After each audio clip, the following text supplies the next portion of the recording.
Leur mâchoire peut exercer une pression de plus de 300 kg par centimètre carré. Une force de mâchoire comparable à celle d'un loup, capable de briser des matériaux résistants en quelques secondes.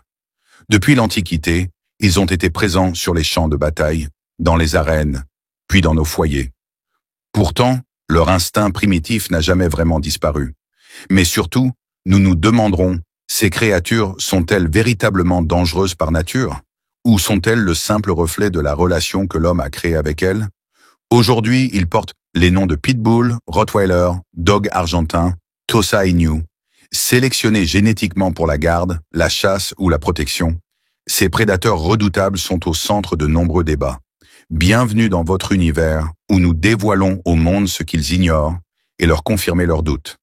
Abonnez-vous à notre chaîne pour découvrir nos prochaines investigations sur les animaux qui ont marqué l'histoire. Activez les notifications pour être alertés de nos prochaines publications. Merci à tous ceux et celles qui apprécient nos contenus. N'oubliez jamais, derrière chaque bête féroce se cache l'empreinte de l'homme qui l'a créée. Vous découvrirez comment l'homme a façonné ces lignées puissantes, pourquoi certaines races sont interdites dans plusieurs pays et ce que révèlent les événements marquants impliquant ces chiens au fil du temps. En effet, le terme Molosse nous vient de l'ancienne Molossie, région de Grèce, où ces chiens de guerre étaient élevés pour leur force et leur loyauté absolue. Utilisés par Alexandre le Grand, adorés par les empereurs romains, ces chiens ont traversé les siècles en conservant leur puissance redoutable. Et quand on remonte aux origines antiques, on découvre, c'est depuis des millénaires, l'homme a cherché à s'entourer de protecteurs fidèles, capables de défendre son territoire et de l'accompagner au combat. Parmi eux, un chien d'exception s'est distingué, le Molosse d'Épire. Son nom vient d'une région antique de Grèce, la Molossie, où ces chiens étaient élevés avec une seule mission, protéger et combattre. Les récits historiques rapportent que ces molosses étaient plus grands et plus puissants que les chiens ordinaires. Le philosophe Aristote et l'historien Pline l'Ancien les décrivent comme des chiens de guerre impressionnants, capables d'affronter des fauves, des loups et même des hommes armés. Mais c'est avec Alexandre le Grand que ces chiens sont entrés dans la légende. On raconte que son molosse Péritas aurait défendu son maître contre un lion, prouvant ainsi la férocité et la loyauté extrême de cette race. Lorsque l'Empire romain étendit sa domination, ces chiens furent adoptés par les légions. Les Romains les utilisaient pour terroriser leurs ennemis, protéger leurs camps et même participer aux combats de gladiateurs dans les arènes. Dans les amphithéâtres, ces chiens affrontaient des fauves sous les acclamations du public. Leur réputation était telle qu'ils étaient considérés comme des armes vivantes, et leur sélection devint encore plus rigoureuse.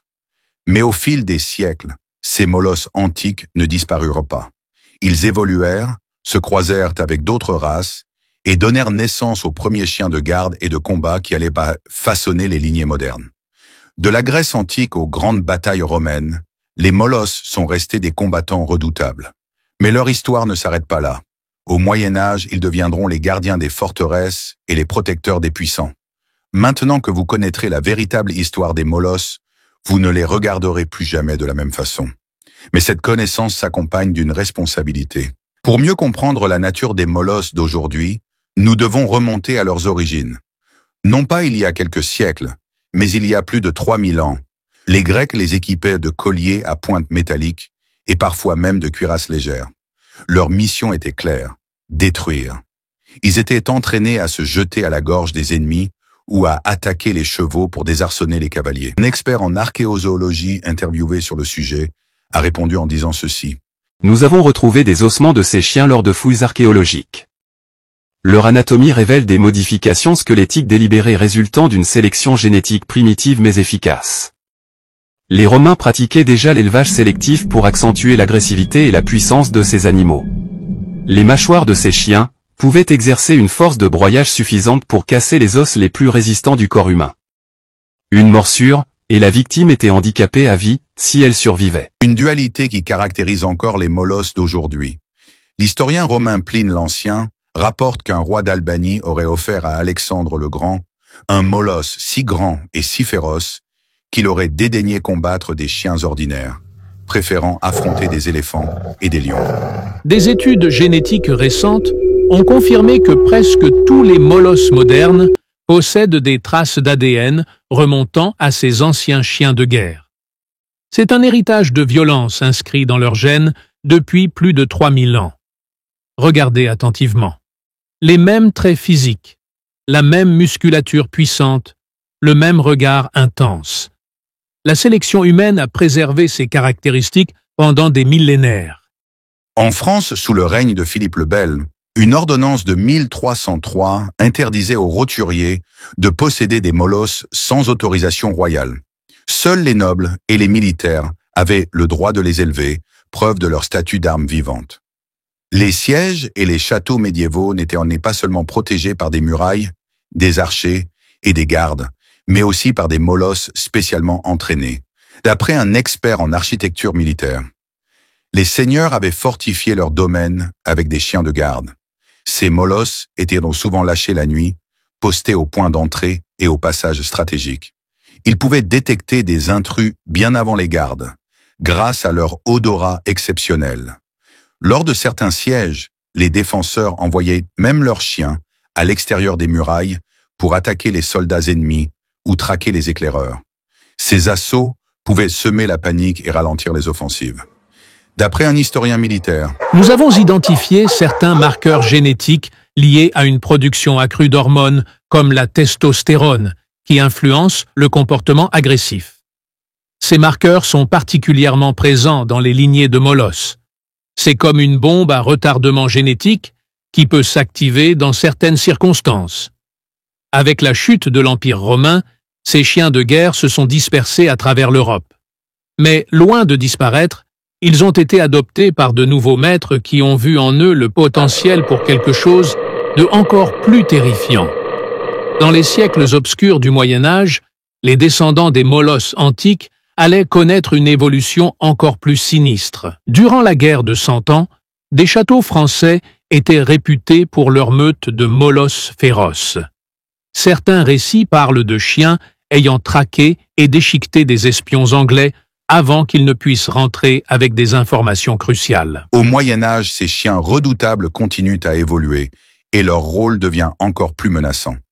Dans l'obscurité de cette période, marquée par les guerres incessantes et l'instabilité, les molosses retrouvent un nouveau rôle: la garde des châteaux, la protection des terres et surtout la guerre.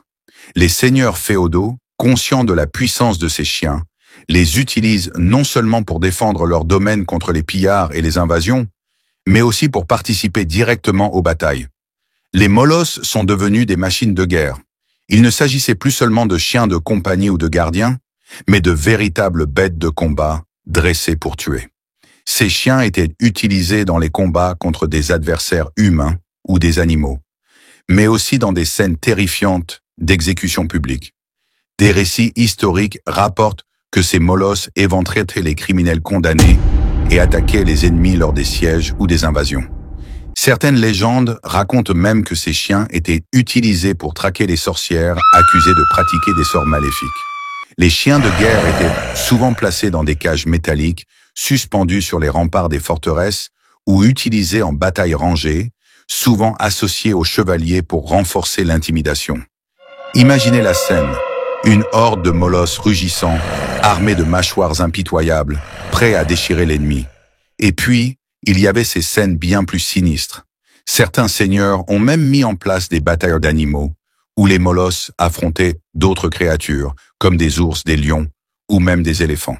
Le chroniqueur médiéval Jean de la Marnette rapporte qu'à l'époque de l'Inquisition, des molosses étaient dressés spécifiquement pour traquer et capturer les soi-disant sorcières. Ces chiens étaient armés de muscles puissants et de mâchoires capables de déchirer la chair humaine. Ils devenaient un symbole de terreur dans les villages.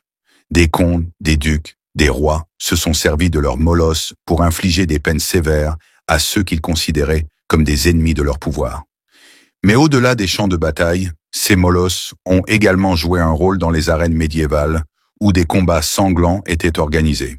Dans ces arènes, les molosses affrontaient des taureaux, des lions, des ours, et parfois même des prisonniers condamnés à combattre pour divertir la foule.